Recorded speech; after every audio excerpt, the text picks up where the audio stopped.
The Stand Your Ground law allows people to defend themselves if their lives are threatened. The law states you don't have to retreat, but in Florida and Alabama, it's a jury that eventually decides whether it was justified. So it's important to know whether or not it's okay to shoot. It was early August, a bright summer day in the vacation hotspot of Orange Beach. And while the solar flares shined above, tempers flared down below. Witnesses say local resident Stephen Pinson and tourist Damon Hembry got into a bit of road rage. Pinson and Hembry were arguing back and forth down Perdido Beach Boulevard.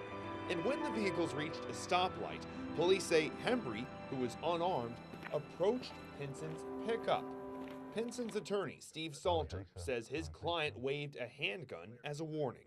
Mr. Hembry said, "I see your gun, I'm going to take that gun and stick it in that kind of a place," and other curse words. Salter said after the two argued some more, Pinson shot Hembry in the upper chest. It wasn't something where Mr. Pinson sat there for a moment, a few minutes and said, "I think I'll shoot this fellow." It wasn't like that. Hembry was later treated for his injuries, and Pinson was charged with attempted murder. But his attorney argues Pinson's shooting was in self-defense and legal under the Stand Your Ground law. It doesn't require that the other person have a deadly weapon. It is only that they are in a position to inflict serious bodily harm.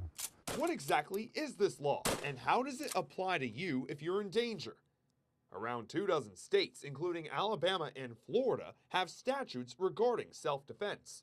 You can even use deadly force if you have a valid reason and do reasonably believe that the person is about to cause death or serious bodily injury to you. You are only allowed to use that degree of force that you reasonably believe is about to be used against you.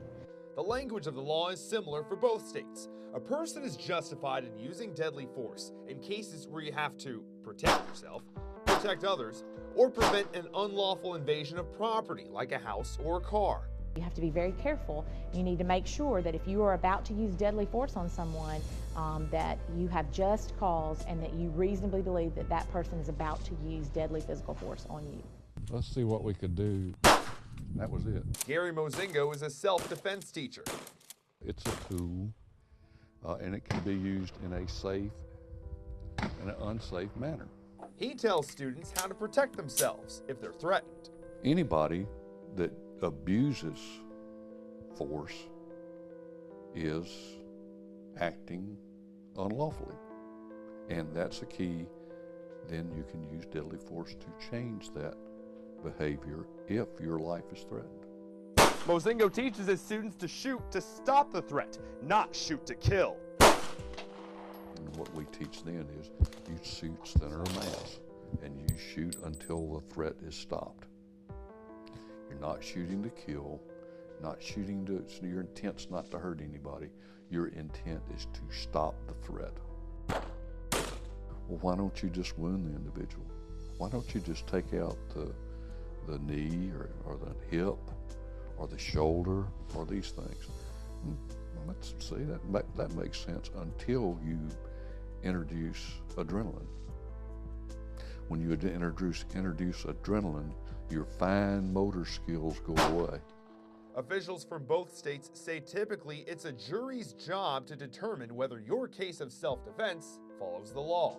I think it's important that everybody understands that we just can't go out there and have vigilante justice. We can't go out there and shoot people just because they're on your property. That's not what this law is about. You're not required to stand your ground.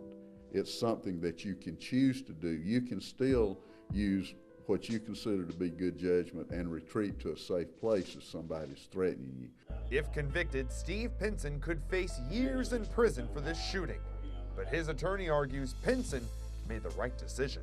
You have a duty to protect yourself and do it the best you can in the circumstances that are presented to you. We're told Damon Hembry has recovered from his injuries, and he's at his home near Birmingham. Salter says the case has now been sent to a grand jury. If you'd like to read up on your local Stand Your Ground laws, we'll provide copies of them for you on our website, fox10tv.com.